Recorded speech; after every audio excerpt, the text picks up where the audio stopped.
Halo semuanya, selamat datang. Hari ini kita bakal sama-sama mengisi kotak peralatan kita dengan salah satu alat yang paling esensial bagi seorang pendidik. Apa itu? Yap, statistika. Oke, mari belajar bersama saya, Jainal Togatorop. Buat teman-teman calon guru SD, coba bayangin deh. Nanti, entah pas lagi ngadepin kelas yang isinya 30 anak super aktif, atau pas pusing-pusingnya nyusun skripsi, percaya deh, di momen-momen itu, kalian bakal sadar kalau data dan angka itu ternyata sahabat sejati. Sering gak sih begitu lihat rumus-rumus kayak gini, kepala rasanya langsung, aduh pusing, ya kan? Banyak banget yang mikir statistik itu, ya cuma deretan angka ribet yang kayaknya jauh banget dari dunia kita di kelas. Tapi, gimana kalau saya bilang anggapan itu salah besar? Karena kenyataannya, statistik itu justru kayak superpower buat kita para pendidik. Ini tuh toolkit canggih yang bisa bantu kita ngertiin murid-murid kita jauh lebih dalam, bantu kita ngetes metode ngajar baru, dan ini yang penting banget, bikin pengerjaan skripsi jadi jauh lebih mulus. Oke, udah siap? Yuk kita buka kotak peralatannya. Oke, jadi roadmap kita hari ini simple aja. Pertama, kita bakal jawab, kenapa sih statistik itu penting? Terus, kita kenalan sama bahan dasarnya, yaitu data. Habis itu, kita lihat ada dua wajah utama statistika. Lanjut ke trio andalan para guru, dan terakhir, gimana cara makainya di kelas dan di kampus. Gampang kan? Yuk, kita mulai dari yang paling fundamental. Kenapa sih kita sebagai pendidik kudu peduli sama statistik? Jawabannya tuh ada di mana-mana loh. Dari yang skalanya gede banget kayak sensus penduduk, sampai ke hal yang kita pegang tiap hari, nilai-nilai siswa kita.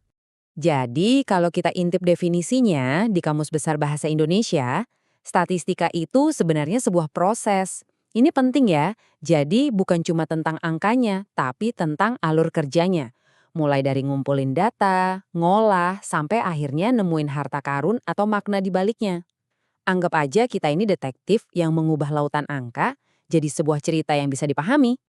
Terus, konkretnya gimana statistik ini ngebantu kita?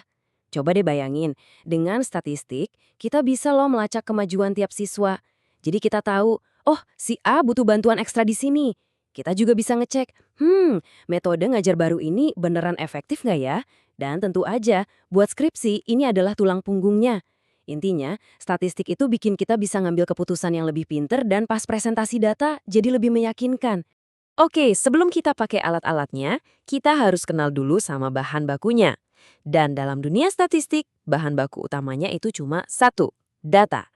Yuk, kita kenalan lebih dalam. Gampangnya gini, data itu ada dua jenis utama. Ada yang namanya data kualitatif, ini bentuknya narasi, cerita, atau deskripsi. Satunya lagi, data kuantitatif yang ini bentuknya angka. Angka yang bisa kita hitung-hitung. Nah, dua-duanya ini kayak dua sisi koin. Saling melengkapi biar kita dapat gambaran yang utuh. Contohnya biar gampang ya, waktu kita nulis di catatan harian, wah si Budi hari ini semangat banget pas pelajaran IPA. Nah, itu data kualitatif. Tapi pas kita ngerekap nilai ulangan matematika satu kelas, itu data kuantitatif. Dua-duanya sama-sama penting banget buat ngertiin murid kita. Nah, data angka atau kuantitatif ini pun ada level-levelnya. Pertama ada nominal, ini cuma label aja. Misal, laki-laki kita kasih kode 1, perempuan kode 2.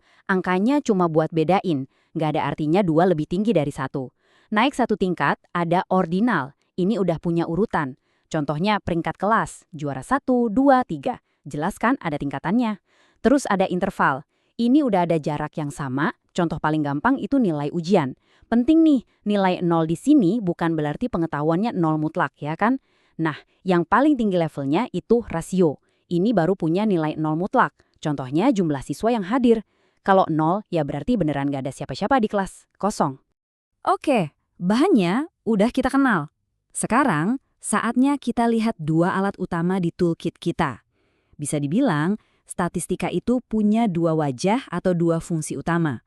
Yang satu tugasnya menggambarkan, yang satu lagi tugasnya menyimpulkan.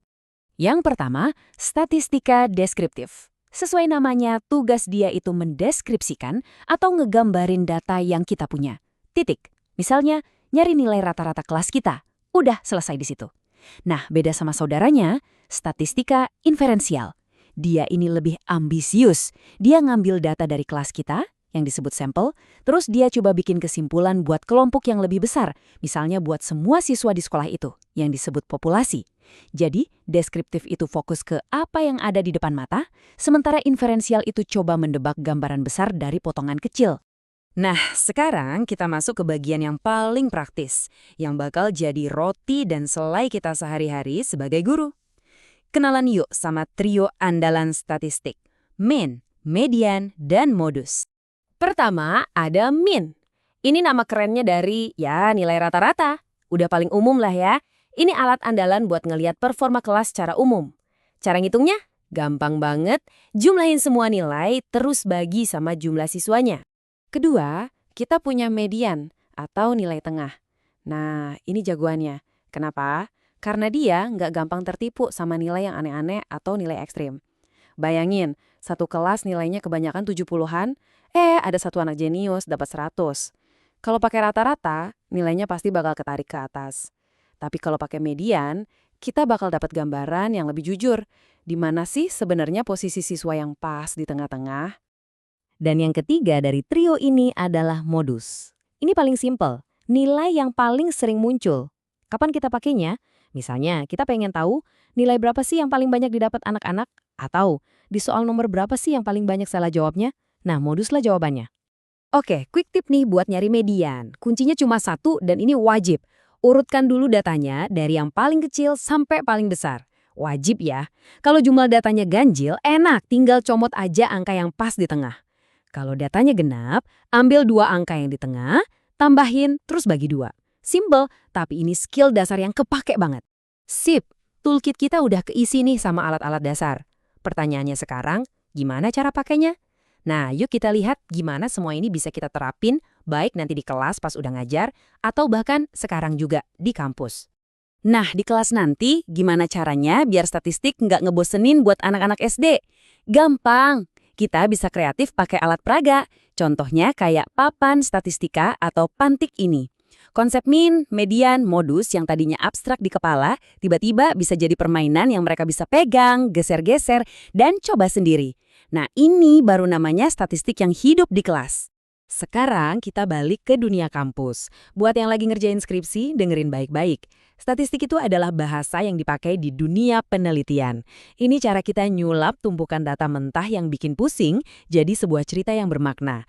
Statistik itu yang ngasih suara ke data kita, biar temuan kita itu bisa ngomong sendiri, dan pastinya jadi lebih kuat dan meyakinkan. Jadi, pesannya simpel banget. Mau jalan skripsinya lebih lancar, mau argumen di bab 4 lebih nendang, jawabannya kuasai statistika. Anggap ini bukan lagi mata kuliah horor, tapi justru sekutu terbaik kalian buat lulus.